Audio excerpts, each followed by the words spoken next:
So I'd done a lot of work on myself. But ayahuasca is just a whole, in a South African term, we say klap. And a klap is like a fat slap. It's like a massive big, like, bring it. It just goes, here we go. And I don't know what, in my infinite wisdom, I was like, I can do this. I've done so much work on myself, and ego. And I'd done Canberra, I'd done a huge amount of psilocybin journeys in South Africa and here. And it really does. The ayahuasca just is like, just bring it. Like whatever shit you've suppressed, it comes up.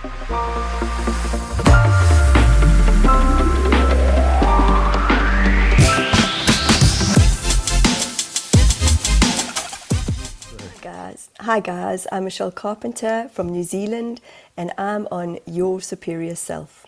Feeling very Michelle, blessed to be here. Hi Trey. yes. Thank you so much for taking the time. I saw you on a couple podcasts, right? Similar to this one, and heard your story. And I was like, she's got to get on this show. So thank you for Thank taking the you. time. Thank you so much for having me and approaching me. I feel honored. Like often when I get these emails, I'm like, oh my God, like I have Yeah. to calm Or it's myself like, down. who is this weird guy from the US asking me to coming on a show? Yeah, yeah. That's Uh, funny. so I want to know more about you, right? Like, you channel the Council of Eight, right? And you're also a medium. I'm very curious, right? Because, and we can talk about this, the start of this, to your gifts or abilities. Was it your very early on, right, that you experienced these gifts, or did they develop over time? They, for me, have developed over time. There's a few mediums out there, and I used to compare myself a lot to these other mediums where they had got messages when they were 3 or 4. They remember seeing spirit at 3 or 4, and I don't remember.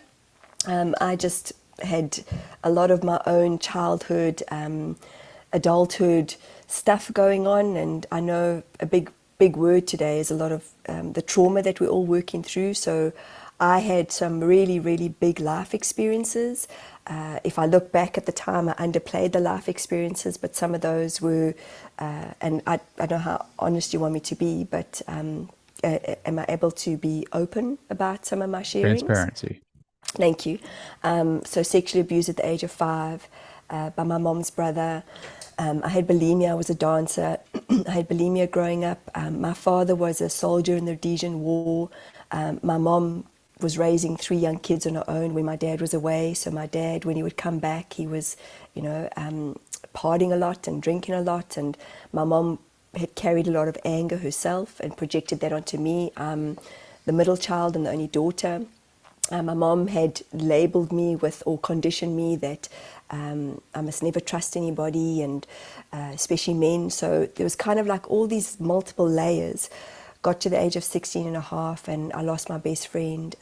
She had a kidney transplant, and all I did was suck it up. The very next day went to school, and there's all these sort of moments in time where I just was just in this fight or flight response, and stress was just my middle name.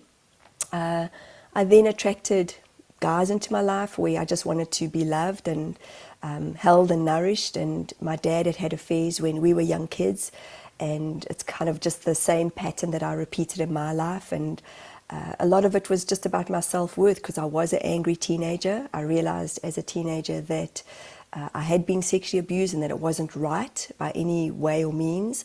I didn't know at the time of being 5. And then got to the age of 24 and knocked over and killed a young girl. And again, just sucked it up. When I was in my 20s, 1 or 2 people suggested going for counseling, but it wasn't something that was insisted on. It wasn't something, it was just like, okay, this happened. It was obviously a massive event. And again, I sucked it up. I used to get massive, severe migraines, bladder infections, kidney infections, and this is just all part of the trauma that was really just filtering in my body, not even managing to get out of my body. And to 1 year, which is the year that I knocked over and killed this young girl, and that was in broad daylight. I've become aware of how I share the story, because I know that some people have judged me on the story. I was in and out of court, and I was acquitted. I was a sales rep for many years, and I'd looked down to put a straw into a cool drink, and she had misjudged my car. And the profound thing of how life has kind of directed me. And I share some of these things because even my friend, when I was 16 and a half, she died in hospice in Johannesburg. And I'm just sharing that to connect the dots for anybody that's watching this. But I knocked over and killed this young girl, and I was planning on going on a trip. I used to live in Johannesburg, and I was planning on going on a 2-year working visa holiday to the United Kingdom. And just prior to my leaving, I got a phone call, and it was from her mother. And I was shocked. Like, I thought it was actually my boyfriend at the time playing a joke on me. And I said, "Who is this?" And she said, "Michelle, it's," and I can't remember the young girl's name, but it's, her mother. And I burst into tears because, interesting enough, I had been told that it was an older woman, it was a bigger woman, and the mother said, "No, it was my daughter. She was just a really big 14-year-old. That devastated me. There was just something in my psyche of thinking, and it might even sound weird, but knowing it was somebody in their 60s, 70s just almost made it, even though I'd still knocked over and killed somebody, it was like, but then to know it was a young girl was devastating for me. And this mother was an absolute earth angel. She had phoned to find out how I was. And she had said to me that at the age of 7, she had been knocked over and she just had no road sense. And that doesn't make the story by any way means easy. It's taken me years and years and years of different therapies to work through the guilt and the shame, and sharing honestly as to what had happened. Apparently we had a soul connection. When I've done past life regression, again, that didn't help me in the grieving process of having to work through, taking somebody's life. Fast forward to 33 years of age, and what I wanted to share was in the same year of this happening, of me knocking over this young girl, I'd been in a very serious relationship. We'd built a home together. 3 months later, there was quite a bit of physical abuse that was happening, and I was packing the boxes up and moving back home to my parents. 2 months later, was made redundant, and then 2 months after that, this was all in the space of 6 months, 8 months. 2 months after that, knocked over and killed this young girl. And then I met a man who was my now ex-husband, and all I wanted was just to feel loved. I just wanted somebody to rescue me, somebody to be my knight in shining armor. And it happened. I created it, and 3 months later, we were engaged. And 8 months after that, married. It's just crazy when I look back at it. I'm like, what was I thinking? But I clearly wasn't. I just wanted somebody to, once again, just love me. So 6 years into our marriage, we were living in London, and I came to find out that he was having an affair. So there was this pattern, the pattern with my dad, the pattern of, me getting involved with guys. And I will be very honest, I'm not the easiest person to live with because I have many squirrel moments. But I've also come out of a space in all these years of change, transition that I'm working through, that I realized I was very controlling like my mom and very fear-based. So I really try to control men, and I don't think I was the easiest person to be around. And I most certainly had moments of feeling jealous and just not good enough, and doesn't make it any excuse that my ex cheated on me, and it was actually the best wake-up call that happened for me. And it was hard at the time, and we had a little baby girl who was she was 10 months old, 11 months old, and I just kept asking life, why is this happening to me? Why is this happening to me? And I was very much in my victimhood. I then decided, let me go back to church, because I came from a reborn Christian background, but it just didn't feel like it was fitting with me. I was like, there's got to be more to life. And basically, I went to go see a clairvoyant, and this clairvoyant said, "You don't know how to love yourself." And I was blown away because I was like, just help me with my anger, because I was an angry woman. And then that led on to one thing, which led on to next thing, which led on to me working for hospice as a part-time caregiver, then studied neuro-linguistic programming, and all of these processes that I'm describing, and all of these moments in time, the trauma that I had gone through as a kid, as a teenager, as an adult, I kept feeling like I had to start just letting go of all of the stuff that didn't serve me. And as I was letting go of the heaviness in my body and what I was carrying, and I I'm very easily able to cry, whether it's happy tears or sad tears, but I was suppressed as a young kid to cry. I was always told, shut up, stop crying, why are you crying? So I used to hold a lot within my chest, and I used to get bronchitis or throats, and I'm just sharing this so that people know that everything's interconnected, you know, and our emotions, for me, are such a vital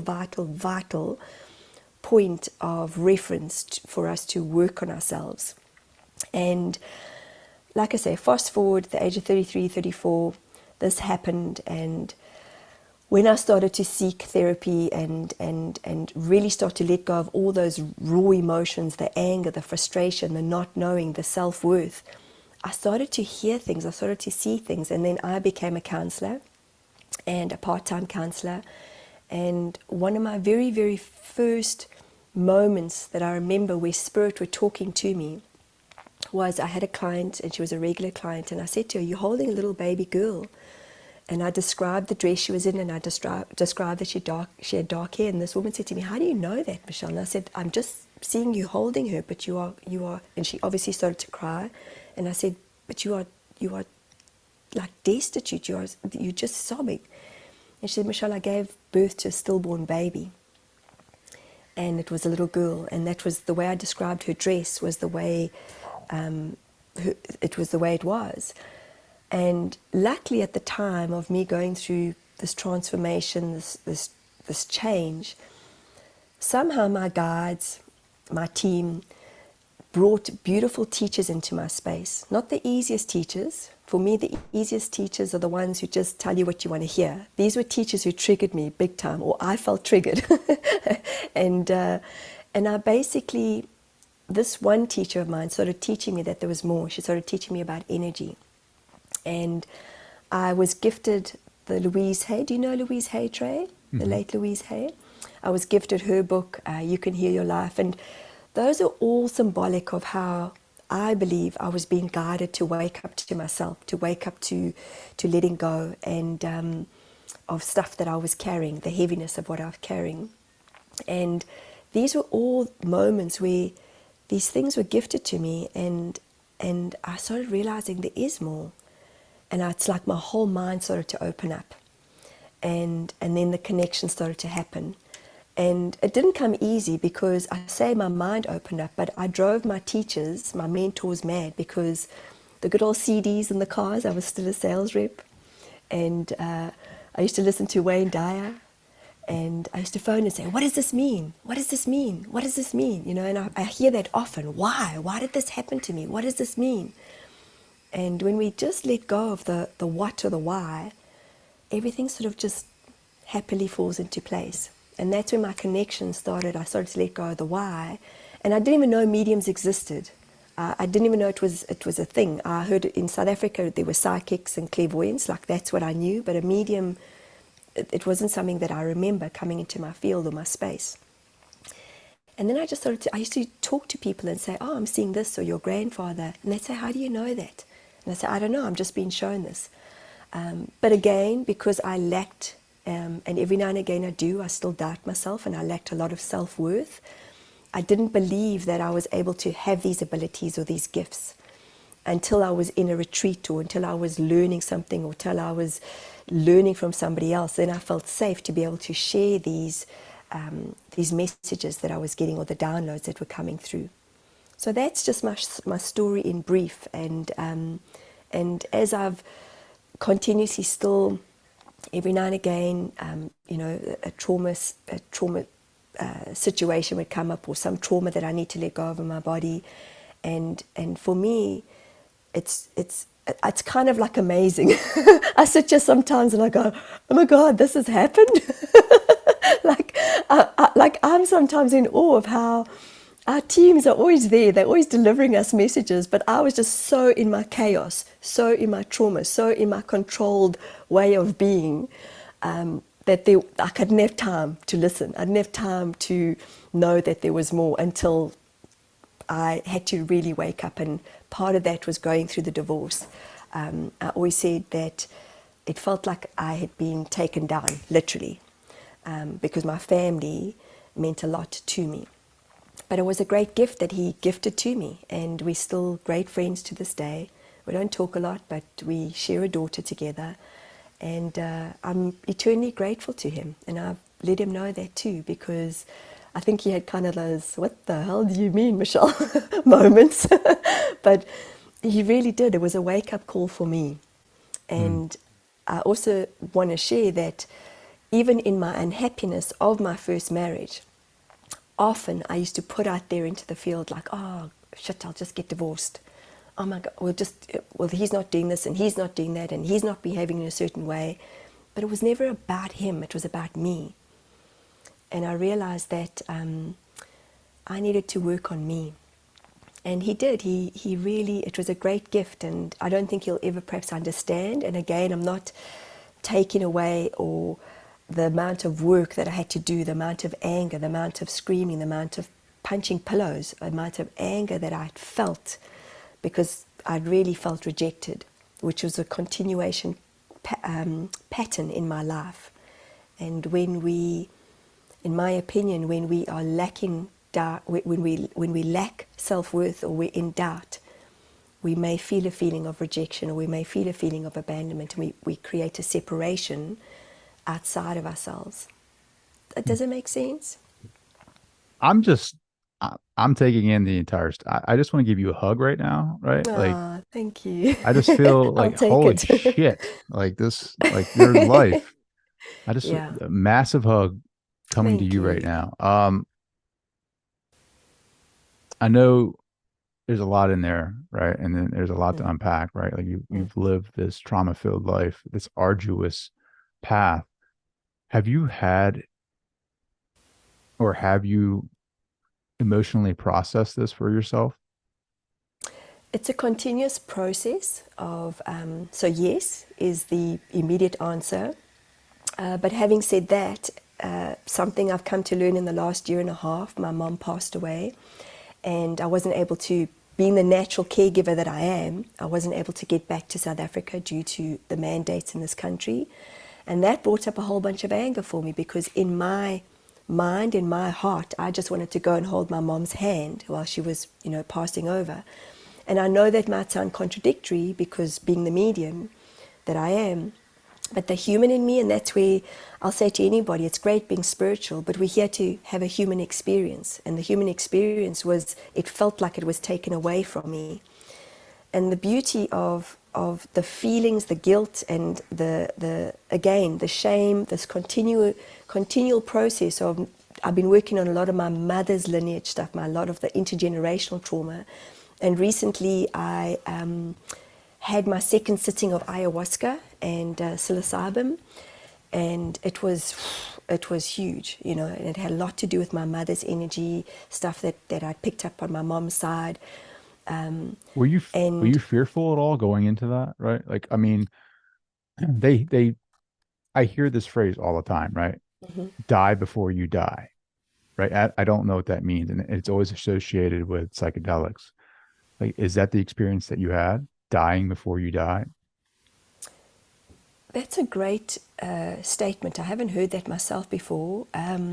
Maybe I want it's to say, going into the unknown, right? And allowing the medicine to do its thing, right? Not knowing what's to come. It's like kind of like death for us here. Like we don't know what is beyond death, right? Outside of just I mean, in general, right? Like we just don't know. I mean, we have individuals like yourself who have these gifts that can communicate with what we believe to be past loved ones or channel, right, from um, higher beings. But mhm, essentially, unless it's your experience and you're still here breathing, we mhm. don't know what's on the other side. So, Absolutely, and I can agree with that statement. My first ayahuasca sitting was at the beginning of the year, and the medicine was calling me.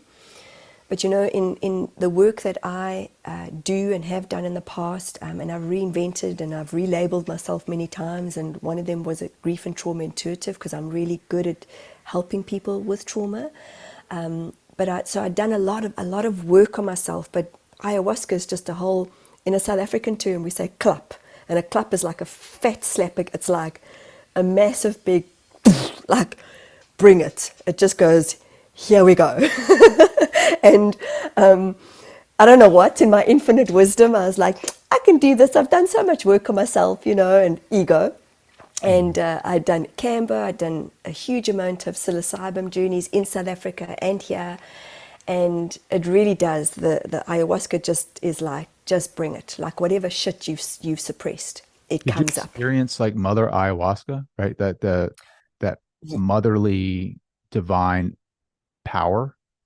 Yes, initially, and I didn't know this because was very fortunate to have a one-on-one sitting with the shaman that I'd met, and I'd really wanted a feminine shaman, and I met her, and I lay down because that's what I came to know in my other journeys, and I just went. The shamans call it the underworld, and I started already feeling nauseous and sick, and I came up, and then already my purging, the medicine for me, and this is where I'm just going to go back to emotions and working with emotions, working with the subconscious that can lie quite dormant. When somebody says they're numb, there's more than that that's underneath the numbness.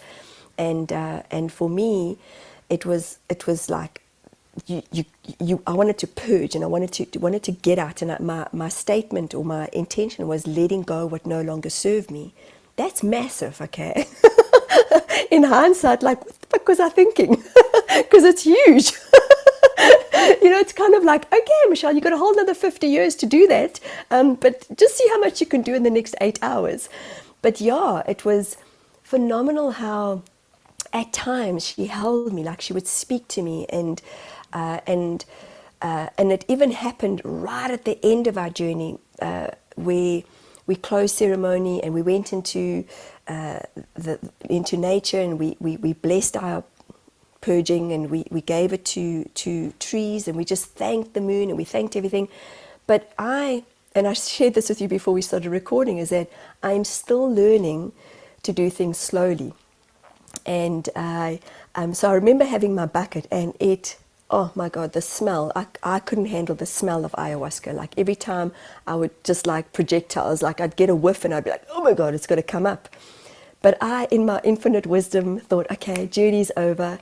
And I remember starting to walk what felt like a pace, my normal pace. And the next minute I just purged again because I was taking my bucket outside because of the smell. And she stopped, I purged, and I stopped, and she said to me, what am I teaching you? To slow down. And even with the second sitting, which was intense, but not as intense, because the first one I just let go and let go and let go and let go. And I can remember visually like just going into my organs and feeling into my organs. And I want to share this because I see this with quite a few people that I've met along the way, clients who come to me. They go and think that ayahuasca is going to sort out everything. And she doesn't. She helps you to connect in many different ways. She helps you to let go in many different ways. But the work is continuous in everyday life. That's part of the being human. That's part of the experience that we're learning. Because I've heard so many times people go and they're like, oh, I saw God, and that's wonderful. But we're still here to have the experience of being here. And she teaches me all the time. And that's the beauty of once she's in. And so even when I'm having a fast-paced day, something, I might bump my toe or whatever, and I'll get this, okie dokie, yep, you're teaching me to slow down. So you have this real sort of beautiful relationship with her. Having said that, though, I've also worked with people who have been incredibly traumatized by so much that they've suppressed. And like I say, she just goes, bring it. And then they might go into a state of PTSD because stuff that they had forgotten as children. And so that's, for me, the integration process is incredibly important for anybody who's done any plant medicine. I highly recommend finding a therapist if the retreat centers aren't offering it, but help people to integrate. Because afterwards, have you ever done plant medicine, Trey? No, I've done research on it though, right? Like I'm Okay. very interested in it. Like I think the renaissance is happening right now, especially with Johns Hopkins and MAPS and there's a lot of case studies going on right now in like Yeah. Sweden and Europe, and Yeah. people are searching for something more. They are becoming more aware that we are more than these physical bodies, and they hear stories like Ram Dass and they hear stories about LSD, and there's just so many studies going on right now that support, especially soldiers coming back from war with PTSD, and how it's helped them. And people are just curious, right? Like, and they hear about these divine encounters, these peak experiences, like what Maslow talks about, Abraham Maslow. He talks about peak experiences, and people are having them with these medicines, I think. But to your point, it needs to be done in a controlled environment. It needs to be done in a safe, secure environment where you're supported by a shaman or a therapist, someone that can facilitate a safe environment and help you with that integration. Because to your point, again, when Mother Ayahuasca comes in and unlocks all that trauma, right, somebody has to clean it up, right? And sometimes it's too much for us to bear alone, right? So we need that support. Tell me more, right? Like, did it help you? Did it thin the veil more for you after that experience? In my work, I'd say possibly not, because I have seen so much, and I you have no veil. That's right. So I think that's, and what's fascinating is if you look up at this painting here, it got painted for me recently by a beautiful woman called Christine McWilliams, and it's transparent. And that's why I always like to prepare anybody who's interviewing me. I'm like, oh my God, I don't know what's going to come out of this mouth, but it is just about sharing, because it's and I think that, yes, the veil is when we open ourselves up, and please know that part of plant medicine is, it is incredibly wise. It has a wisdom that is way beyond any of us can ever imagine. So even in me going my first journey, my second journey, psilocybin for me, the mushrooms, have such a wisdom that blows mine and my husband's mind each time. So my husband, as an example, has come from a background where, a lot of very athletic, very adrenaline, seeking adrenaline all the time. And the healing that has happened in not only our marriage, but our journeys, is being, where I just see his soul. I see his heart, like where, he'll be releasing, or you'll say, these aren't working. I'll say, they're giving you exactly what you need, because he's seeking the high. So that's how clever they are. That's how wise they are. And again, for me, it's, have you ever heard the expression, when we stand back and we watch? You say the veil, and the veil for me can sit anywhere at any time, depending on what we're regulating. But for me, when we're that wise observer of life, that for me is when we're just sort of looking and we're noticing, and we're like, oh, okay, wow. So this is being in life, but not attached to life. And that's what the mushrooms do and ayahuasca. I mean, my husband loved ayahuasca. It was his first sitting recently, but it makes men work really hard. So for him, who's still working through his trauma, his processes, his PTSD, he loved it, because ayahuasca makes you work hard. And the psilocybin, what's beautiful about those, and I firmly believe that it's great to talk when you are, because nothing is personal when you're on psilocybin. Again, depending on the level of doses, depending on the energy you're in, but it's most certainly helped the healing of our marriage, because we went through a massive separation last year, and the mushrooms just helped us to both hold space for one another. So even when I was having a verbal purge at him, it's kind of like, I describe it as a vape, like a vape. I don't like vaping, just by the way, let me just put that out there. But, people, it's like a lot of smoke, and then it just falls, and then there might be a sweet smell, or there might be a nice smell to it afterwards. And that's kind of like how, for me, psilocybin has worked. And I can share many, many stories, not only for ourselves, but my brother-in-law, who lives in South Africa, had ankylosing spondylitis, and he did a huge amount of psilocybin, ayahuasca, San Pedro, iboga, and he says that the mushrooms are so intelligent. They give you exactly what you need. So if you're seeking that high, you can have the high. You can have that poof out there. You see fractals, you see color, you see matrices. That for me is what's so incredible. You know, you sit and you look and you go, ah, you see vibration.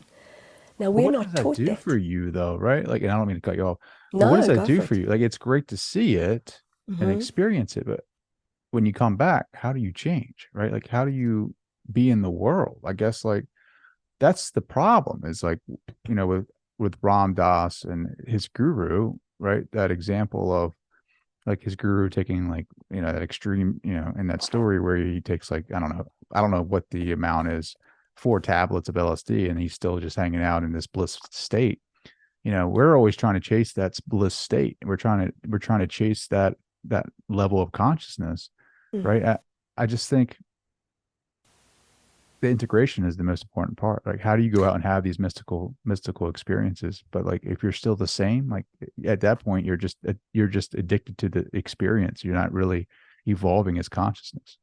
You have made such amazing, valid points, because so to answer your first question, this is exactly where, and I'm bringing my husband into this because his concern after doing one night of ayahuasca and one night, and it was a concern that he put out there, is like, how do I integrate this? How do I be the person that I am in the journeys where, we're just sobbing our hearts out and we're just sharing how, sorry we are and how we're forgiving one another, and we own our shit, in that moment, and it's not personal.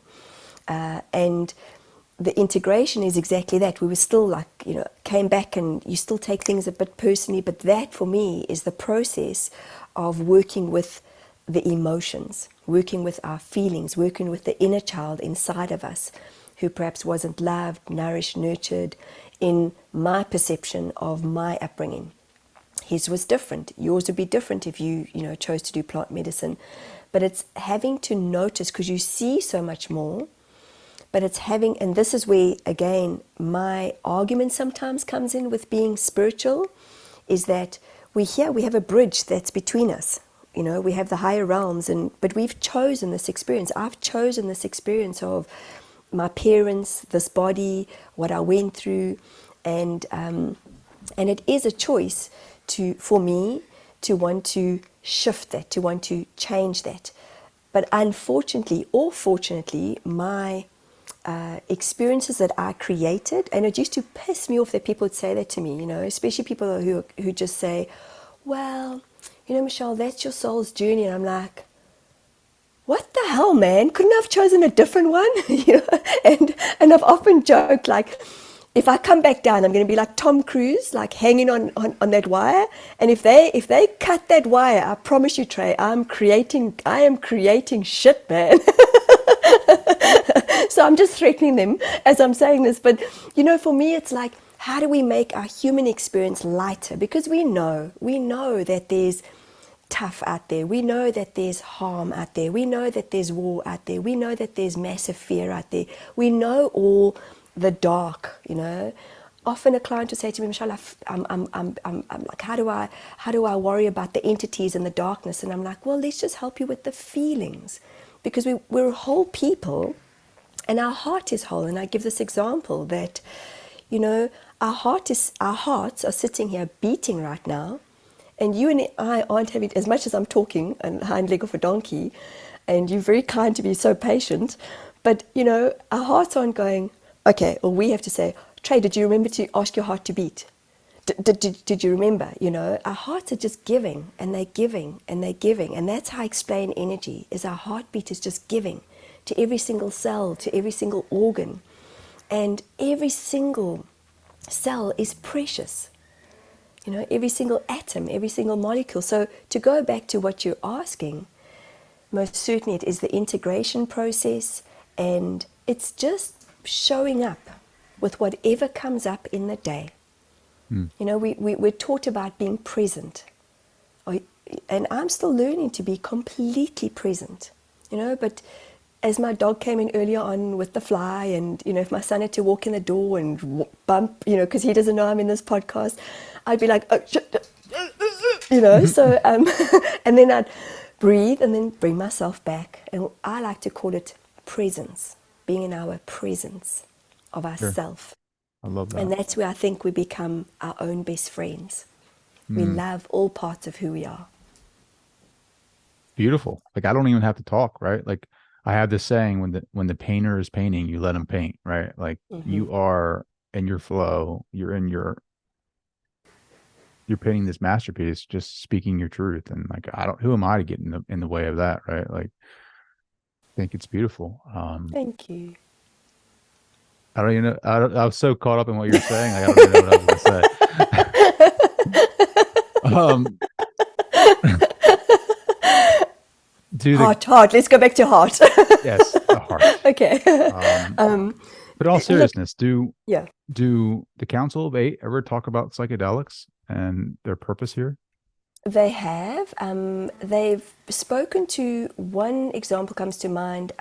We haven't spoken about it in depth because they speak about plant medicine. But a friend of mine who had come for a session, again, there's not a lot I remember unless the person comes to me after and says, "Oh, Mish, by the way, the Council of Eight said this and this and this," and they had suggested plant medicine for him. They said this was part of his next journey. And they talk about consciousness. They talk about the fact that everything is consciousness, and everything is. The universe is so massive, and one gentleman that I've resonated with is Nassim Haramein. I don't know if you've heard of his name. And I Yeah. love the way he explains, because quantum physics, I'm just not a mathematician at all. I still count on my fingers.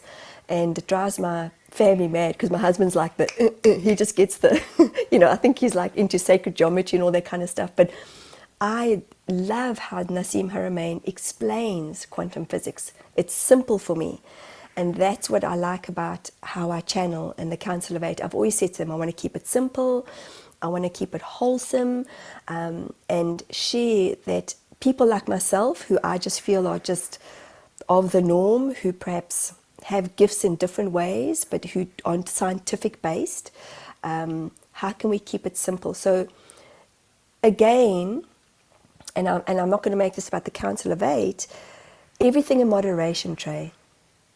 It's we can be The middle addicted to way, right? Like the middle way. 100%. As we know, we're all wanting to find the balance. And it's, yeah, I don't know what I'm trying to say right now, but it's, It's finding the balance, to your point though, right? Like, to your point about the light and the dark, right? Like, here's the truth. Here's the reality. The cold hard truth is that we wouldn't have the light without the dark, and vice versa. So all the bad yeah, shit that's happened in your life, like, you wouldn't appreciate all the good shit in your life if it wasn't for that. You know what I mean? yes, It's essentially yes, that. Like, yes, it sounds terrible, and we always want to be more in the light. We want to be in these heavenly realms of like pure bliss. But if it wasn't for these dense states, if it wasn't for all the trauma, if it wasn't for all the hardships and the horrendous shit that happens in this reality, we wouldn't appreciate those times of bliss, essentially.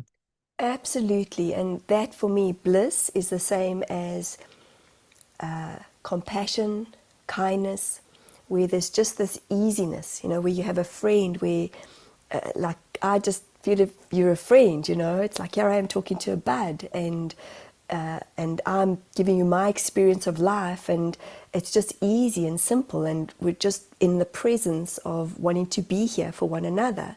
So that for me is what's important, and this is what's come over time for me, because yes, I still have moments of judgment. I have moments where, I'm just like, wow, like, how do people do that or think that or whatever? But in hindsight, part of our new word is evolution. In order for us to shift and change, we've got to dive deep, we've got to dig deep. And when we're feeling judgmental, when we're feeling resentful, we're feeling anger, we've got to know that there's some kind of darkness that's inside of us. Mm, So have you heard the expression, resentment is as if, I'm angry at you, but I'm holding the hot piece of coal in my hand and I want to throw it at you, but it's burning me. mhm. For me, that's dark, that's deep, and when we start to elevate our awareness and our consciousness and work through those feelings, and please know, a lot of times I don't realize unconsciously the vibration of what I've put out there. If, let's say, I'm waking up and I'm having a happy day, but yet I'm a little bit perplexed or perturbed or pissed off at my husband, but I don't share that with anybody, it comes to me very quickly. And it might come in the form of a car pulling in front of me in a parking space, and or somebody pushing me in the bank. And then I'm like, oh, this is my feeling, this is my vibration. It doesn't feel comfortable. And that's where we could talk about the embodied experience, our vibration, our bodies remember everything, everything, everything. What's the And to, fullest potential of a human body, right? Like, what do you think we can reach? oh gosh, there's no stopping us. There's absolutely no stopping us. And in my, honestly, even in my talking, if you had spoken to me probably 2-3 years ago, I would have probably more than likely driven you mad, because I spoke so unconsciously, and I still say I still say kind of, I still say guess. Those are just the way. That's just how my kids talk, and we talk to different human beings. So that's still not exactly being consciously aware of how I'm articulating my words. So when we are, in my opinion, unconscious, like I used to be, I was unconscious to life. I just was a plodder. I just was a sales rep. And I'm saying this respectfully, because I wasn't just that at that time in my life. I was a mother, I was a wife, and my daughter. But I was just plodding. I was just like, yep, this is what life's about.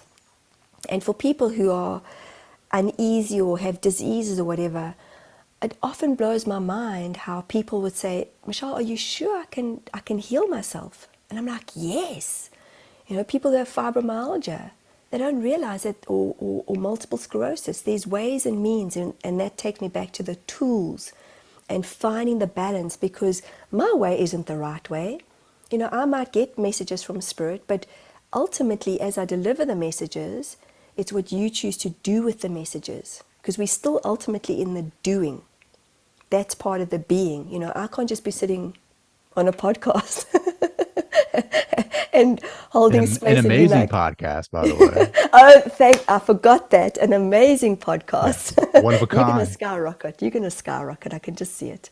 You're such an awesome guy. But you know what I mean? It's like we forget that we're in the doing, but we can slipstream. Here's a perfect example. The river doesn't run, in different ways. It runs downstream, and it might run in multiple areas. It might go past a certain rock.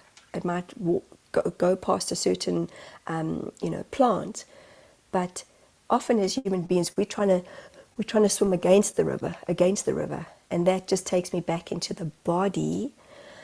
And we've been taught breath work nowadays. I'm just so excited to be in these times, because we're waking up. For you to have your amazing podcast, we're waking up. You've got amazing people on your podcast. And we want more information. But at the same time, take what resonates. And what doesn't resonate, I say to anybody, just park it. If it does, what I say, what you say, what anybody says, that doesn't fit with me right now, then it's not meant to be yours. Yeah.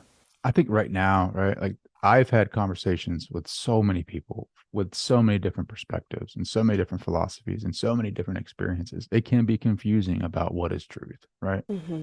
I feel like there is a spectrum, and there's one side of the spectrum can have anything from UFOs to the other side, near death experiences, and in between, right?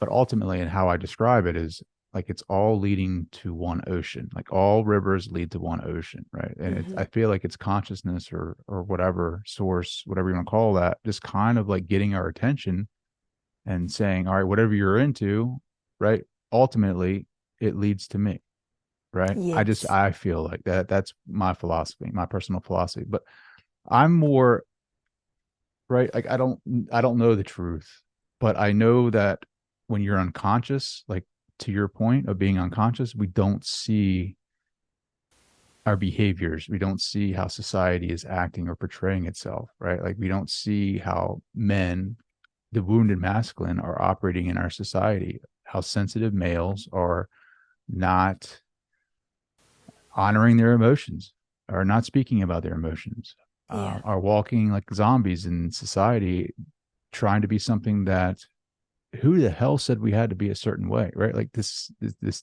model of success is so distorted, right? Like, and who created that? Like, we Yeah. did. And we keep we try to succeed at that and try to fit into this model that we're ultimately bumping up against that wall now, and we're experiencing, like, we're searching for anything just for relief, right? Like psychedelics are blowing up right now because people want truth. They want outside of the simulation. They want outside of whatever's going on, this rat race.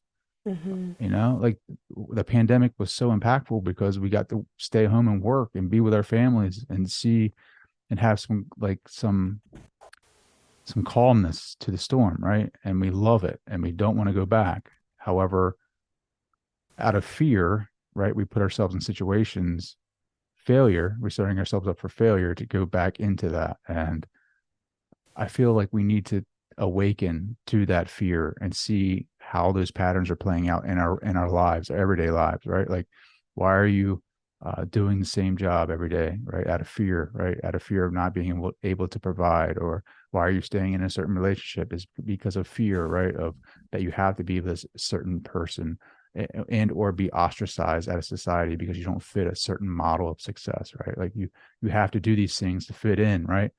But it's like when you unplug and like see the picture for what it is and realize, I don't know if I am that anymore, right? I don't know what I want to be, and take the time to actually go within and try to figure that out for yourself, and then start wandering around lost.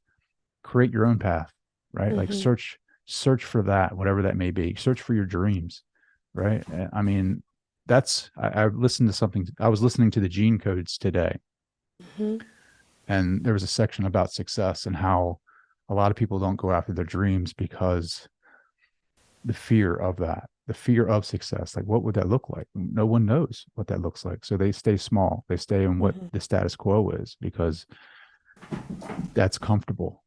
That's what we're used to, right? And to go outside of that means even the body gets triggered and you feel certain areas of your body start to activate. Like, just when you start thinking about it, like certain parts of your body, like I felt it. Like I have to go in and try to dissect that and realize and be conscious that my body is having a triggering event to that fear, right? But to feel the fear, right? That famous saying, feel the fear, but do it anyway. I don't know if any of that makes sense, right? I'm going on a rant right now. No, and you know what I wanted to say was, and that's your truth.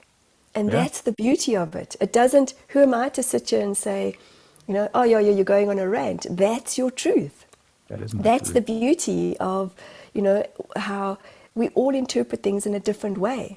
My truth would be different to your truth, and it doesn't make it right or wrong. And I feel like, and I want to honor you because, if I may, because exactly what you said is how the transition of masculine energy. I am loving seeing what people are like yourself are putting out there, or people are putting on Instagram. And I'll go back to plant medicine. This is where it really has saved my marriage. And I'm not putting it all on plant medicine because we've had to work incredibly hard with our own personal issues and our own personal traumas, childhood traumas. And what's fascinating is the fact that, again, when we're in those moments and we're able to stand back and say, I see you, I hear you, and listen, like really listen with every fiber of our being. That's the beauty of not living in this black and white world anymore. Because we've created this, and often it's said in some of my channelings, they just keep bumping up into love, the vibration of love. And have you heard of heart math, Trey? So you know about heart math, and that's where, how can we show up in more kindness and compassion? No matter what you're doing right now for your body, whether you train, how you eat, what you're saying, even in moments of frustration. My husband and I have taught ourselves where, because he's a fixer and he gets very protective over our family. And if I say to him, I want to bitch and moan about somebody, just hold space, because he goes into this immediate like caveman style and be like, oh, and I'm like, no, that's not what I want to hear. Hold space for me. And that's the beauty of how he's also softening. And I was sharing with you how he's, been going into the ocean, and the ocean just allowed him to just cry. And that's what I find is so awesome about these times, is that there's this open transformation that's happening. And then sometimes we do go into the fear where, we want to play small, and I've most certainly experienced that in my own journey a lot of the times, where I know I can be loud, I know I can be very vibrant, I can be very out there, I'm a very big energy to be around, but I'm equally the opposite, which is the pendulum. I can be very quiet, I can be very calm, I can be very nourishing, but put me in a group of people where there's dancing, whoo, I'm there, man, and I don't need alcohol, I can be on the table and I'm there. And sometimes it's like the non-judgment I find of ourselves, where that pivotal point lies, where we keep tweaking it. I have to keep tweaking it, like, oh, okay, I did things differently to somebody else. And also, it's not comparing ourselves to anybody else, which is how we grow up in a school environment. That one's running faster than me, or that one's a better high jumper than me. And there's always this kind of balance, I believe, that's happening for all of us. And for me, it's how we're teaching our children, or our children's children, to integrate into their feelings and how their bodies are feeling. Because the more we bring in the feeling aspect of it, the more we allow the vulnerability, which for me, vulnerability is such a strength. As soon as a client starts to cry, I'm like, there it is. Yes, bring it. Because that's when the body goes, whew, ah. And all we have to do is just hold space for one another. It's so simple, isn't it? You'd Without think, the right? judgment. Yeah, You'd think. it's simple, right? You think it's simple, right? But that crying brings you into the present moment, right? Because you're all Yes. in, and you're having this emotional release. And for men, right, especially myself, like, we've been taught not to cry, like, Yes. to even you, right? Like, Sure. your experience Yes. in this patriarchal society, this model that I feel like has just been programmed in us, right? Like, and I think we're breaking out of that currently. Well, I feel like we are starting that momentum to break out of this model, to where it is acceptable, where men can be sensitive and be safe. Where I teach my son, right? Like, it's okay to feel, Yes. it's okay to cry, it's okay to have these emotions, right? And Yes. even to not know what those emotions are, like, become curious. Yes. You don't need to put a label on it, right? But just experience it. Like, there's 3 different types of love. I didn't know that, right? Sternberg's triangle theory of love, or whatever it is, right? There's so many different emotions that have labels. And I mean, I can't name them all, right? I don't know half of them, right? And I don't know if I experience a quarter of them. But yet I'm curious to what they mean for me, right? And to support men in that role, and to not, you know, just to not, how do I say this? To not emphasize anger, right? Yes. To not emphasize anger, and to start emphasizing what love is to them, right? They might know what the word, they might know how to spell the word love, but they might not know how it feels. Yes. And to explore that more, and to dive into that, and to expand emotionally, like an emotional consciousness almost. I feel like is where we need to go. And that's amazing, because look how you are teaching your son. My husband's teaching our son and our daughter. Our daughter's older, but it's exactly, again, I'm calling it hold space, holding space in that moment. And our kids just pick up on vibration. I share the example of, and this is the magnificence of who we are as human beings individually, is that, and when we start to see the power of who we are individually, that is where the connection, that is where, you asked me earlier on about the plant medicine, and I spoke about the matrix and what you see, and you see vibration. You see how everything's interconnected. You see how everything is vibrating. And when we're just in that space of, the way I describe it is love, it's peaceful, it's calm. You see the person, you see the whole of the person, and you understand the behaviors. You might not like the behaviors, but you have an understanding of perhaps where the behaviors come from.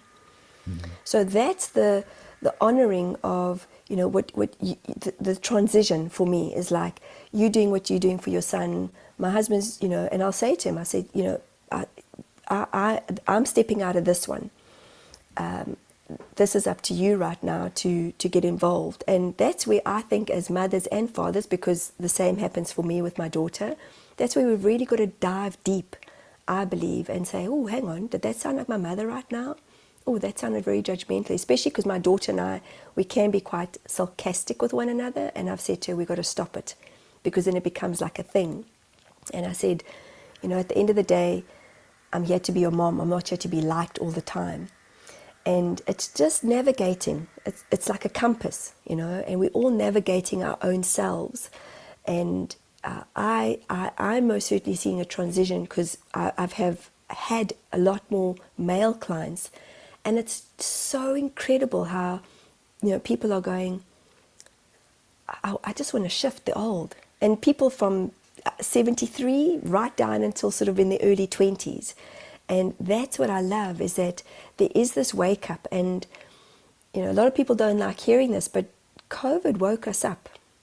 It wasn't ideal in any way, because there's still this rapid loss that's still happening. There's a lot of grieving that's happening. I'm seeing it with a huge amount of people that are committing suicide in this country, New Zealand. But I'm going to rephrase it. We had a choice to wake up. A lot of people woke up in the anger. A lot of people, my husband was one of them, but it's kind of like it really just pushed him to wake up to himself, because he realized that he was carrying a lot of the anger. He was carrying the backpack of anger for a very long time. And that was part of where our marriage was just going like this, because, you know, and I hope this doesn't sound egotistical, with the work I was doing on myself and wanting more love for myself, I started realizing what kind of relationship I wanted, how I wanted it to be, and I wanted it to be more loving, more kind. At the time, he wasn't able to give that or show up in our relationship for me at that time. But sometimes I had egotistical moments where I was like, oh, well, you know, I see spirit, and, you know, and I was like, hang on, Michelle, just stop, catch a wake up. Like, you're not better than anybody else. And this is where we navigated and re-navigated our relationship. And we've both come from big backgrounds of huge amounts of trauma. His was so deeply suppressed, though, that he's now, the lid has come off, and beautifully he's able to allow his vulnerability. The triggers still happen every now and again, but he catches himself, you know, and we're not taking things so personally. But that's where I feel like so many of us, we have choice in every moment of every day. And a lot of the times, and you said it earlier on, there is a huge amount of information out there. I personally, I know that there's ETs out there. I know that they exist.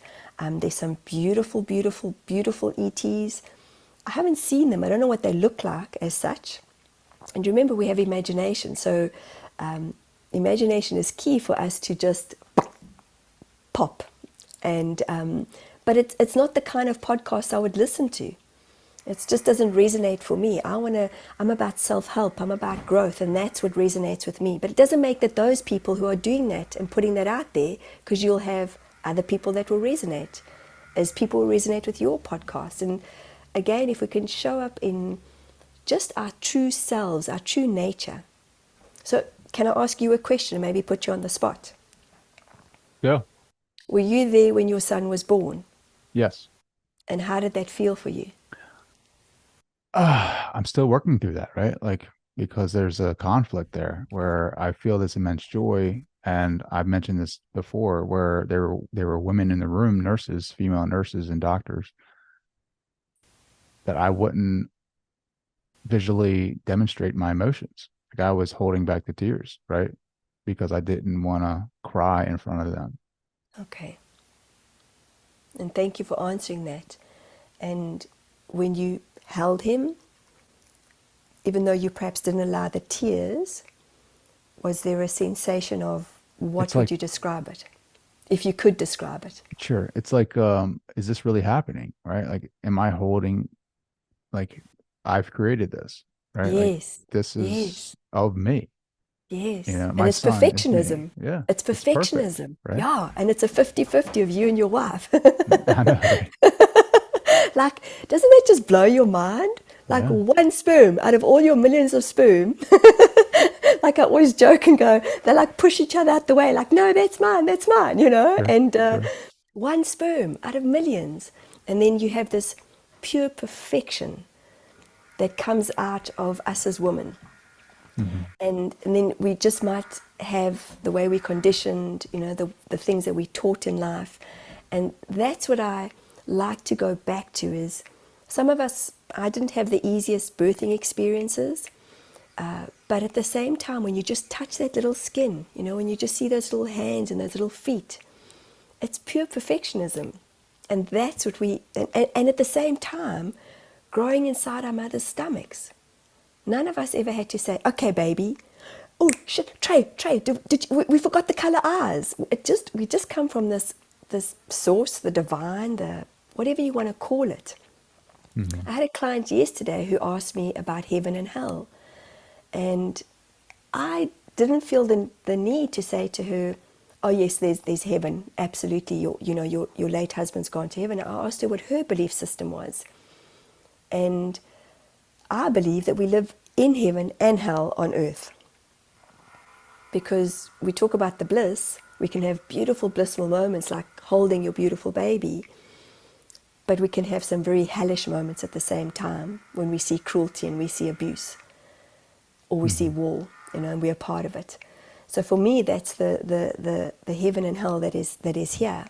But I'm not here to change her belief system because she has grown up in a military, or she has had a military background, and they taught that the church is everything. But what I loved is she was open to having a session. You know, she was open to knowing that there was a connection with her late husband. So see, everybody, you mentioned it, curiosity. So many of us, and we keep curious. And then when we have our last breath one day, who knows? Who knows? Who knows how amazing it is? So, I love this conversation. You're gonna have to come back on because I definitely want to get some of that channeling action. Okay. But real quick, how can people connect with you? They can go onto my website, www.michellecarpenter.co.nz. And I chuckle because yesterday I said to a client, Z, I was like, oh my God, I'm dealing with a lot of Americans. And they can send me an email if they have any questions. I might take a few days to get back to anybody, but you can find me on Facebook at Mish Medium, or Instagram, Michelle, I think it's _ Carpenter. You'd think I know these things, and on YouTube. I should be prepared. Well, I can't thank you enough. This has been amazing, intimate, and I just love being in flow with you. Thank you, Trey. It's been awesome spending time with you, and I'd come back in a heartbeat. So thank you very much for having me.